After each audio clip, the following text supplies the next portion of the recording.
இல்லை இப்போ பொதுக்குழு நடத்தலான்னு சொல்லியும் அங்கே எதுவும் அனுமதி தரல, இல்லை தடைனும் சொல்லலைங்க. அதில் என்ன சொல்லியிருக்காங்கன்னா, நீங்கள் இது அது உள்ளே எப்படி கன்வே ஆயிருக்குன்னா அவங்களுக்கு இது அதிகார பிரச்சனை, யார் தலைவருங்கிறத பிரச்சனைங்கிற மாதிரி கன்வே ஆயிருக்கு.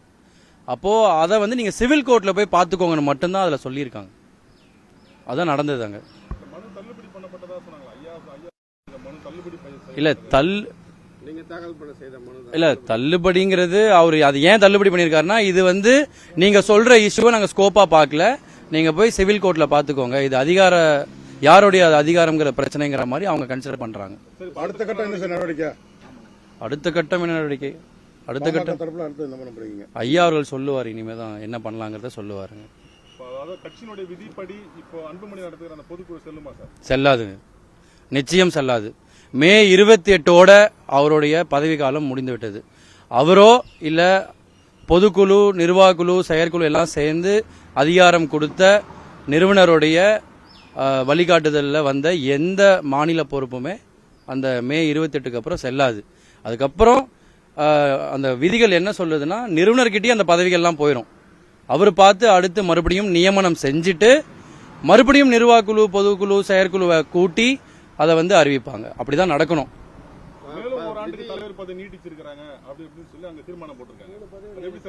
இல்ல நான் அன்புமணி அண்ணா நான் ஒரு நல்ல தலைவர், அவரை நீடிக்கலாம் இல்ல நீடிக்கிறோமா இல்லையாங்கிறத வெறும் ஒரு சேர் போட்டு ஒரு வெள்ளை துண்டு போட்டு ஐயா வராருங்கிற மாதிரி காமிச்சு அப்புறம் வரலங்கிற மாதிரி இதெல்லாம் பண்றதுக்கு அண்ணா அவர்கள் நேரடியா இங்க ஒரு 2 நாளைக்கு முன்னாடி இந்த மாதிரி பொதுக்குழு போடலாம், ஒரு ஆண்டு காலம் நீடிக்கலாம், நான் இதை சரி பண்றேன், இதை இப்படி செஞ்சிடறேன் அப்படி செஞ்சிடறேன் தாராளமா அவர்கிட்ட ஐயாட்ட பேசிட்டு இதை பண்ணியிருக்கலாம். அவர் சந்திக்காததான் இந்த பிரச்சனைக்கு காரணம், எல்லா பிரச்சனைக்கும் காரணம் அதுதான்.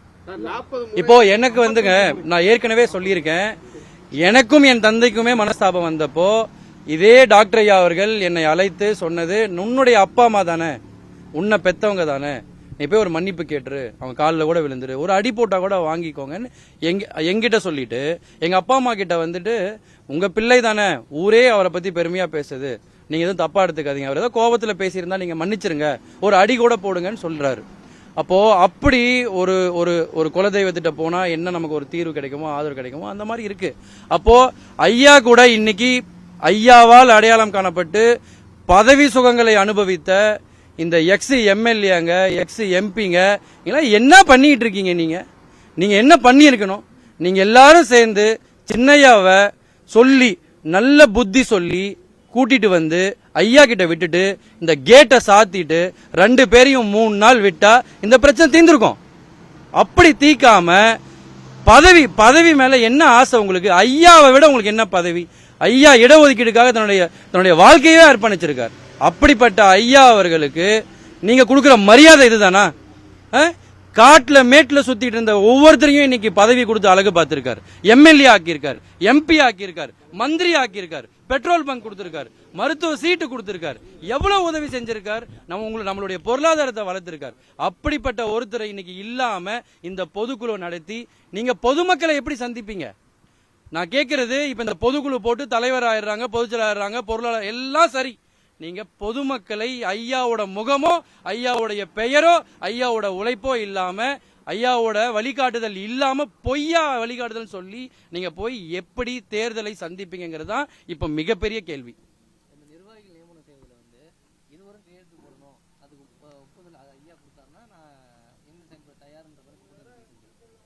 அருமை, தயார்னா இங்க வரட்டுங்க, ஐயா கிட்ட பேசட்டுங்க, ஐயாவிடம் பேசணும், ஐயா கிட்ட பேசி நான் இதெல்லாம் பண்ண போறேன், இதான் என்னுடைய திட்டம், நான் நடைபயணம் போறேன். ஐயா இதை தானே கேட்டார்.